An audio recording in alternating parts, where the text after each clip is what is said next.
Hello, welcome to step 4 of how to solve Rubik's Cube.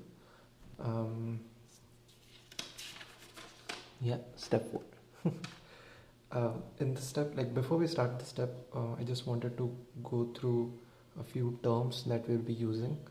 Um, so in two of the steps from now, we'll be using a small formula. So it's easy to understand that formula when you know these terms. So whenever you hold a Rubik's Cube in front of you, like this, we call this as the front surface. This becomes your front surface, F. So it's called as front, F for front. This becomes your top, T. This becomes your right, R. This becomes your left, L. So when this was your top, this was your front, this is your down, D. And then this is your back, B. Okay, so this is your front, and now you have two types of fronts. One is front clockwise and one is front anti-clockwise. So imagine a watch in front of this. So how the watch moves is from 12 o'clock it goes to 3, 3 to 6, 6 to 9, 9 to 12. So this becomes your clockwise. So when you move the front surface like this is called as F. And when you move the front surface in the opposite direction, like from 6 to 3, 3 to 12, this becomes your anti-clockwise. Okay, so this is your clockwise, this is your anti-clockwise. So similarly, T would be top clockwise, T dash would be top anti-clockwise. R would be, so imagine clock on this, R would be clockwise like this, R dash would be R anti-clockwise. Similarly, L would be L clockwise and L dash would be L anti-clockwise. And in the same way, you'll have back and down. So these are the terms that we'll be using. Just one thing to notice here, that when you do R clockwise and when you do L clockwise, these go in the opposite direction. So R clockwise is this way, L clockwise is this way. So it's just a thing that we'll be using in the last step. So that, yeah, these are the terms that I wanted to cover. Now, yeah, this is like how small the step 4 is. Until now we were solving the cube like this, wherein your yellow was your top. Now we will turn the cube. Now white would be your top. So this is how we'll be solving the cube for the next three or four steps. Yeah. So when you hold the cube like this, you will see one of these 4 patterns on the cube. Okay, one of these 4 patterns here.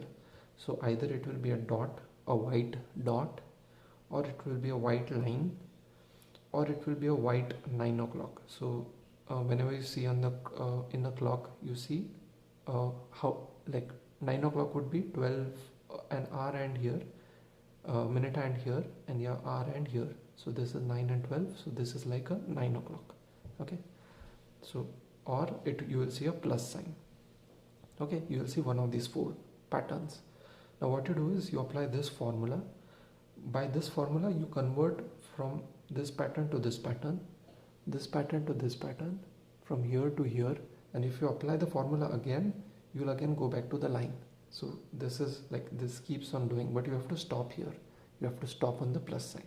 So as you can see, I'm already on the second stage. You will see one of these 4 patterns. So if you are lucky, you will directly get a plus.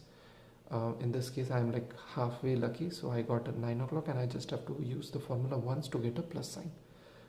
Some people might get a dot. In that case, you'll have to apply the formula again for 3 times to get a plus sign. So in this case, I'll have to just apply it once, since this is already a 9 o'clock. So in the case of 9 o'clock, you hold it in such a way that the 9 o'clock is facing you. So for example, in this way, I can see that this is a 9 o'clock angle. If I hold it this way, this would be like 9:30 or something like that, which is not what we want. This would be 3:30, which is not what we want. This would be 3 o'clock. This is not what we want. We want 9 o'clock. Okay. So when I say line, it is a line that passes to the center. This is a line, but this is not what we are looking for, since this doesn't pass from the center. Line would be one that passes from the center. So in this case we have a 9 o'clock, so we will hold it like this. Okay, and then I'll apply this formula, f t r t dash r dash f dash. So what we saw is f is front clockwise. Okay, so I move front clockwise, then top clockwise I move top clockwise, then the right clockwise, so right clockwise would be like this. Okay, this is ftr. Now t dash r dash f dash. T dash is top anti-clockwise, r dash is right anti-clockwise, front dash is front anti-clockwise. See, I got a plus.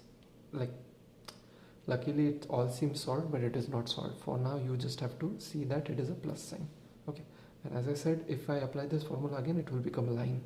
So see, I'll apply the formula again. It would be front clockwise, top clockwise, right clockwise, top anti-clockwise, right anti-clockwise, front anti-clockwise.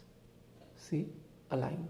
So whenever you get a line, you hold it like your front becomes this, wherein you can see the line in a horizontal way. You don't hold it like this. You can hold it like this, but what happens is when you hold it like this and you apply this formula, f t r t dash r dash f dash, your 9 o'clock is facing you, so you don't have to like reorient the cube in a such a way. So that's why you hold line as horizontal. So in this here you can see I have a 9 o'clock. It is a good 9 o'clock because there are no white signs here to confuse us, white blocks here. So I'll apply the formula again, f t r t dash r dash f dash. See, I got a good plus. There are again no white signs to confuse us. So yeah, that's the plus sign. This is the step 4, and now we are almost there.